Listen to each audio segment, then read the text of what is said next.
Hello everybody, in this video I have a scrapbook process to share with you for the Thompson's Craft Supplies design team. This is using my November kit. Just to confuse things, I shared my December kit last week, but this is my last project with my November kit.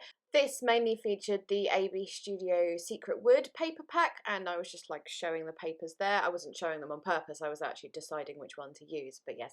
I decided to go with this one, which has like the very, very snowy background, but little bits of, well, they look like poppy seeds or something. I'm not very good on flowers, but whatever it is, all the leaves and stuff kind of coming through the snow, which is kind of what you can also see in the picture. I'll talk about the picture in a bit more detail when I get a chance, but as you can see, it's like one of those light layers of snow. You can just see the grass underneath, so I thought that kind of went nicely with it.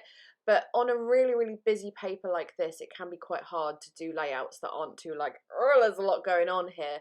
So a big section, I've just put a layer of gesso over that really toned down the pattern for the area that I'm going to add all my photo and embellishments and stuff. And once I sort of swiped all the gesso on with a paintbrush, I didn't like the way that looked, so I started stippling it while it was still wet, so then you got more of a snowy effect rather than seeing the actual paint strokes. And then once that was dry, I'm taking this AB Studio stencil from my kit and using Prima paper paste to add kind of what looks like snow or falling snow or something, and I added that all over the place. Then I'm going to take this snowflake stencil from my stash. It's a really cute one. You can see there's 3 snowflakes, but then there's also like little stars and circles and stuff. I really like it. Instead of just being snowflakes, there's other stuff going on as well. I picked that up in a local craft store, so I don't think I'll be able to link it or anything. And to use with that, I am using Nouveau Embellishment Mousse in powder blue. And again, with the other stencil, I'm going to do this kind of all over the place, almost like it's like falling snow. It's all over the place. I didn't want it to be at all structured or anything like that. And I'm really glad I went with that powder blue colour actually, because originally I was going to go with the silver, like either use some silver paint or some silver embellishment mousse. But yeah, I'm really glad I went with the powder blue. I think it's just slightly more subtle and blends in better with the background. And it also meant when I do silver splatters later on, because like I knew starting out there was going to be silver splatters on this page, those would stand out more if the other stenciling wasn't in silver. So here I'm just taking some watered down gesso and splattering that all over the place for a snowy effect, and then I'm going to water down some silver Fabrica Decoru metallic silver paint and use that for splatters as well. I dried the watered down gesso first so that the 2 colours wouldn't mix together, so there would be definite white splatters and definite silver splatters. And then I'm also going to bring in a silver ink, which I've had for a long time. It's actually a drawing ink, like for dip pens. It's mixed with about like a 30-70 ratio of ink to water, and just to make a little silver spray. And it's like a slightly more platinum colour, I want to say, than the paint, so just like another silver colour, as it were. Then taking the fussy cutting sheet from the AB Studio Secret Wood pack, I'm just going to cut these, I think 6 white, or maybe 7, I'm not sure, whatever, white flowers that have got like a little bit of grey to them. And then I'm going to just lightly paint those with some Kuretake, it's the white gold paint from the Starry Colours palette, just to give it, I just thought the white would look too unfinished, but I didn't want to go full on silver and paint them like one color and then you wouldn't see the shape of the flowers and stuff. So this is kind of like nice and semi-transparent, but you get that really lovely sheen on it. And then setting those aside to dry, I am now going to back my photo. This little paper pad I am using is from The Works, which I kind of bought in the knowledge of having this kit. I just thought they would go beautifully together.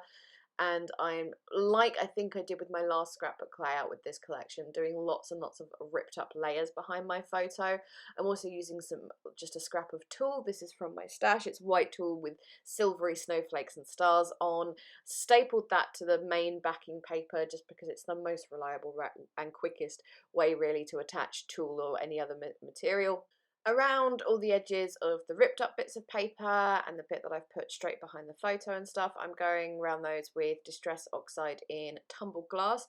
Usually when I'm doing like a wintry layout, I tend to lean towards colours like weathered wood, but I thought as I'd done that powder blue stenciling in the background, there's quite a bluish tint to the paper in general.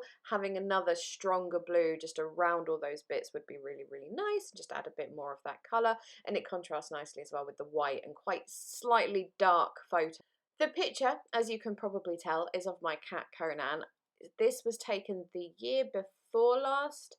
I think it had snowed, obviously not loads, but a little bit, but he was meowing and meowing like, let me out, I want to go outside. And then so I did, and then he like got a little bit outside and then realised about like snow and it being cold and stuff, and just turned around and came straight back again. And I kind of got him in that turn, and as he was sort of going, nope, nope, do not like, this is cold on my paws. And I thought it's quite a funny photo, so that's what's going on in the picture.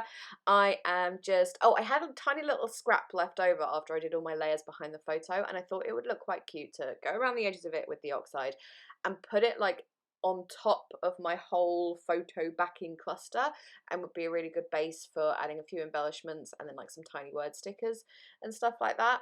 I added those flowers that I'd fussy cut and painted, and then that wasn't enough. It simply was not enough. So I grabbed some Christmas ephemera that I've got lying around. It's just like a mix of all sorts of packs from over the years, and I've pulled out a couple of these grey snowflakes, and then also some silver foiled acetate snowflakes as well to add onto there. There might be a white one as well, but basically anything snowy that I could find in that pack that I thought would work, and I am adding those just around, mostly kind of on top of the whole paper cluster thing rather than to the side of it. Here I'm adding some adhesive pearls. These are the ones that were in Poundland last year. I think they're back this year as well. I can't remember what the it was like Snow Cool or something. No, that was the Hobbycraft one. I can't remember, but it was from Poundland. Anyway, point being, these are the Tim Holtz Christmas clipping stickers. So adding those onto that little section, I added, as I said before, finding ones that are snow and winter related rather than Christmas. And then here I am adding my title of Nope, because that's what he's doing. He's noping out of that snow. I wanted to use quite big ones for such a short title, so I chose these blue ones. I have no idea what collection they're from. I've had them forever. But once I had them down, it was just a bit too blue. It wasn't right. It was sticking out way too much. The tone wasn't right. So I'm taking some gesso again, just adding a tiny, tiny bit to my brush and just stippling over those letters so you can still see the blue, but it's way toned down, and the stippled gesso adds, again, that really snowy effect. So I really was pleased with how that came out. And then I am going to finish with my Nouveau drops. Of course, I've got stone drops in Boulder Grey, crystal drops in Silver Lining, and the crystal drops in white. It's called something else, but white is all I can remember at the moment. And when those are down, this layout will be complete. So thank you so much for watching. If you are watching on the day this is published, it will be Black Friday, and there are sales going on at Thompson's Craft Supplies, so I will link those as well as all the items that I have used in this layout. Please leave me a thumbs up if you enjoyed this video. Of course, chat to me down in the comments. As I always say, I always love interacting with everybody, and I'm going to shut up and go. Thank you so much again. Bye bye.